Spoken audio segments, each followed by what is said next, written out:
En séjour aux États-Unis d'Amérique, le premier vice-président de l'Assemblée nationale de la République démocratique du Congo, professeur Isaac Jean-Claude Chilumbai, a conduit une délégation parlementaire pour une mission de plaidoyer auprès du Congrès américain.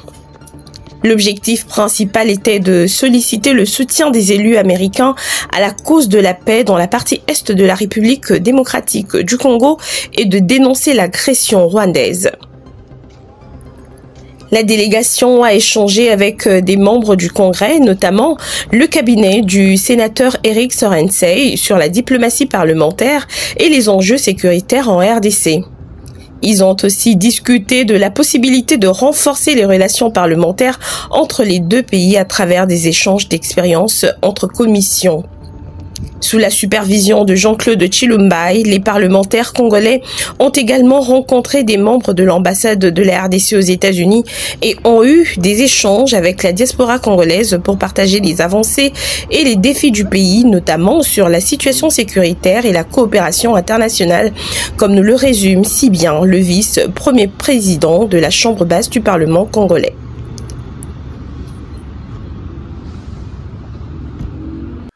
Bonjour, je suis professeur Chilumbai et je viens de la République démocratique du Congo, en Afrique centrale plus précisément. Je suis un avocat pratiquant et je suis député élu de la circonscription de Luiza dans le Kassai central et actuellement j'exerce des fonctions de premier vice-président de l'Assemblée nationale de la République démocratique du Congo. Pour répondre à deux invitations qui nous ont été adressées il y a quelque temps, plusieurs invitations sur précisément la situation générale qui traverse notre pays. Il y a des amis ici du pays, des élus, des membres du Congrès des États-Unis, mais aussi des associations culturelles, des associations intellectuelles que j'ai rencontrées. C'était un rendez-vous très surchargé, qui ont voulu savoir un peu plus de la situation au Congo. Nous avons eu des échanges assez fructueux, notamment sur la guerre meurtrière qui se déroule au Congo depuis 30 ans, avec sa cohorte de morts et de malheurs, qui frappe chaque jour notre population. Il fallait qu'on en parle un peu plus, notamment sur les causes de cette guerre nous imposée par le Rwanda et ses divers alliés, ce que nous pouvons connaître et ce que nous ignorons, mais aussi sur son déroulement, ses conséquences jusqu'ici. Nous avons pu avoir ces échanges avec tous mes interlocuteurs, notamment les élus et les autres membres des associations, à qui nous devions présenter un tableau exhaustif de la situation générale, parce que il y a eu aussi des besoins sur la gouvernance, sur la vision du leadership actuel de la RDC, en ce qui concerne les orientations politiques et stratégiques vers lesquelles le leadership actuel tourne le pays. Et nous avons aussi envisager des perspectives et des rendez-vous importants pour pérenniser ces rencontres. À propos de la guerre, comme vous l'avez constaté, moi je suis d'abord satisfait de voir que cette situation longtemps oubliée a été finalement comprise ici, particulièrement à Washington, et même ailleurs, parce qu'avant de venir ici, j'étais au Luxembourg, j'étais à Paris, dans d'autres contacts, dans d'autres invitations. Cette situation est comprise. Aujourd'hui, beaucoup de mensonges qui ont été déroulés pendant plusieurs années et tournés contre notre population, tournés contre notre pays, tournés contre notre classe politique, en particulier sur ce qui se passe dans l'Est du Congo, ont été totalement démontés. Ici, vous avez par exemple constaté que toutes les personnes avec qui j'ai échangé ont une compréhension désormais assez claire sur les vraies causes de cette guerre, qui sont, entre autres, les tentatives de balkanisation de notre pays, mais aussi l'exploitation anarchique et frauduleuse des ressources naturel. Et ça, je crois que le résultat a été extraordinaire parce que je trouvais que les gens étaient sérieusement édifiés. J'ai même rencontré, vous avez constaté, des élus qui avaient une autre version des faits et qui tout de suite ont reconnu que le travail fait à propos les avait suffisamment édifiés. En ce qui concerne les échanges sur la gouvernance, là aussi, beaucoup de choses ont été dites, sur notamment le président de la République, sur sa gestion, sur son élection et tout. C'était pour nous l'occasion ici de démontrer, noir sur blanc, d'abord que le regard que beaucoup de gens ont tenté d'avoir sur ce président, ce digne fils du pays démocratiquement élu et qui n'a jamais mené un combat violent ou terroriste pour accéder au pouvoir, n'était pas un regard correct. Et là aussi, nous avons tenté de montrer les circonstances d'arriver au pouvoir du président Tshisekedi. Dans quel contexte et dans quelle situation il avait trouvé le pays? C'était un pays en lambeaux, vous le savez bien. Et que il y a eu aussi beaucoup de chansons ici. On vous parle de la gouvernance, comme si exactement il s'est passé quelque chose de beaucoup plus malheureux au Congo que ce que le président Tshisekedi avait trouvé, alors que c'est tout le contraire et que j'ai eu tout le temps pour démontrer les progrès réalisés au Congo, des réformes courageuses amorcées par le président Tshisekedi qui produisent des fruits aujourd'hui, par exemple en ce qui concerne la gratuité de l'enseignement, où j'ai donné ici des chiffres bien démontrés que beaucoup de millions d'enfants avaient regagné l'école. En ce qui concerne l'accès à la santé, par exemple, le projet santé universel. Et moi-même, je suis un exemple de bénéficiaire déjà des applications de ce projet comme professeur d'université. Vous savez que j'ai accès gratuit aux soins de santé, y compris pour mes dépendants, mon épouse et mes enfants. Et ça offrait l'État, par exemple. Les funérailles sont offertes de l'État en cas de décès et que j'ai rappelé que, par exemple, les, de nombreuses catégories de notre population avaient été affiliées progressivement à la sécurité sociale parce que vous savez que c'est l'une des autres causes de mégestion dans un pays. Souvent, lorsque les gens travaillent, ils ne sont pas rassurés du lendemain et se livrent à toutes les pratiques de corruption pour peut-être la peur, par peur pour prévenir l'avenir. Et que parmi les réformes courageuses entreprises par le président Tshisekedi, il y a cela dans le cadre de la SENSAP, les nombreuses catégories professionnelles, y compris des militaires, des enseignants, ont été affiliés à la sécurité sociale. Ça, c'est des choses assez extraordinaires. Vous allez voir que dans le domaine de l'enseignement, par exemple, plusieurs écoles, en 5 ans seulement, ce qui a été fait au Congo n'a pas été fait en 60 ans. Ça, c'est des choses très claires et vous avez vu que parmi les interlocuteurs, il y a des personnes qui connaissent la situation, qui ont été au Congo et qui ont palpé de leurs doigts ces réalisations assez audacieuses du président Félix Tshisekedi. Des écoles ont été construites par milliers, de centres de santé ont été réalisés, et des universités. Ça, par exemple, c'est assez éloquent parce que nous n'avions que les 3 universités, les 3 vieilles universités laissées par les Belges depuis 1954 et en seulement 5 ans, le président Tshisekedi a pu réaliser jusqu'à 6 universités de très grande dimension et des universités très modernes.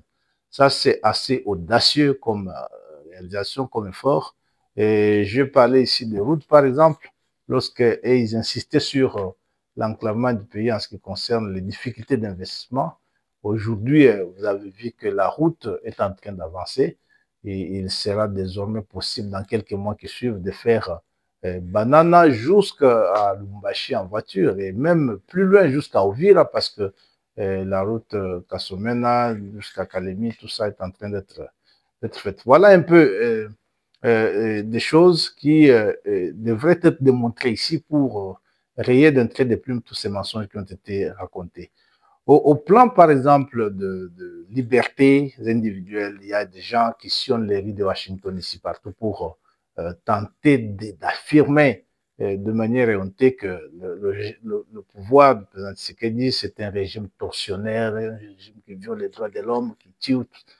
et des choses absolument impensables. Et heureusement, ici, moi, j'ai trouvé des témoignages, des gens qui citent même les témoignages de l'ambassadeur des États-Unis à Kinshasa, qui démontrent noir sur blanc que le pays a sérieusement évolué dans le domaine des libertés, de protection des droits de l'homme et de l'assurance que les populations doivent ressentir lorsqu'ils sont protégés par un gouvernement responsable. L'exercice de la vie politique, les libertés syndicales, les libertés de parole, et tout cela, c'est des choses assez extraordinaires qui ont été réalisées en si peu de temps par le président Tshisekedi. Ils ont évoqué à plusieurs reprises ici les questions de corruption. Là aussi, je rappelais, comme vous l'avez constaté, que la corruption, si on en parle au Congo aujourd'hui, c'est exactement parce que le président Tshisekedi a voulu que ça cesse d'être un tabou. Avant, c'était une corruption à outrance, mais à huis clos. Aujourd'hui, lui-même, le président de la République, tente de permettre que les instances liées, habilitées à lutter contre la corruption puissent non seulement dénoncer, réprimer, poursuivre, réprimer si besoin. Et vous avez vous-même les échos de ce qui se passe ce jour même que nous parlons au Congo avec la résolution adoptée par l'Assemblée nationale sur notre ministre de la Justice qui devrait répondre devant les juges pour des soupçons de corruption. Tout cela, c'est des choses qu'il fallait clarifier et beaucoup ont été faites avec image, avec preuve de ce qui s'est fait réellement. Donc, le Congo, c'est un pays qui revient, c'est un pays qui renaît de cendres. Vous avez ici vous-même entendu les témoignages de nos diplomates, ceux qui ont été avant l'arrivée du président Tshisekedi au pouvoir et ceux qui sont devenus. Donc, toutes ces choses nécessitaient d'être clarifiées, surtout lorsque je rencontrais des gens qui ont l'ambition d'investir au Congo. Je leur ai dit qu'ils sont les bienvenus. D'abord, j'ai trouvé un personnel de l'ambassade, de notre ambassade ici, une personne très, très dynamique, très, très engagée pour la cause de la nation. Et ça, c'est une très bonne chose. C'est, comme je disais, des choses qu'on ne voyait plus. Les gens étaient autrefois démotivés. On rencontrait parfois des diplomates, des ambassadeurs éloignés de leur activité. Là, j'ai senti que je trouve un personnel assidu qui est au travail et qui se préoccupe du sort du pays, avec lequel j'ai eu une belle réunion, de très bons échanges sur l'activité générale de l'ambassade d'ici. Je sens qu'il y a du travail sérieux. Je peux leur en dire félicitations. En ce qui concerne notre diaspora, je veux que ici les Congolais qui vivent, bien sûr, ils sont nombreux, peut-être qu'ils n'ont plus l'ambition de rentrer vivre au Congo, qu'ils se souviennent que c'est la mère patrie. Et parce que toutes les grandes nations qui se sont construites, c'était aussi avec l'apport de la diaspora. Je sais que parmi des efforts envisagés en direction de la diaspora, il y a ce débat, cette question qui revient toujours sur la double nationalité. Beaucoup d'efforts avaient déjà été entrepris, notamment en ce qui concerne l'exemption de visa pour ceux qui viennent au Congo et qui ont la nationalité étrangère. Et c'est dans cette perspective que vous savez que nous sommes un pays en guerre, depuis plusieurs années, un pays en guerre, un pays dont les frontières sont restées poreuses pendant longtemps. S'il y a la volonté, comme c'était parmi les promesses du chef de l'État, d'aller vers la possibilité de rationaliser cette question de nationalité ou peut-être celle d'envisager l'ouverture de la nationalité congolaise à d'autres, je crois que ça nécessite un examen des fonds pour un peu plus de sécurité de notre territoire. Nos compatriotes doivent prendre leur mal en patience et savoir que le président de la République est très, très préoccupé à voir leur sort s'améliorer en ce qui concerne les relations avec leur propre pays, mais aussi qu'ils sachent que des réformes antérieures, notamment celle de notre Code des investissements permettent qu'un Congolais, s'il vient au Congo, faire ses affaires et il peut bénéficier de l'agrément au Code des investissements et bénéficier d'un statut particulier, d'une protection particulière. C'est des avantages qui leur sont offerts pour que la prochaine, qu'ils voient comment ils peuvent entreprendre au Congo et faire avec le Congo des affaires qui peuvent favoriser le progrès de notre pays. Je crois que là, encore des invitations, de projections, de retours pour continuer ces discussions qui sont des discussions qui me paraissent assez fructueuses pour nos intérêts mutuels pour nos pays.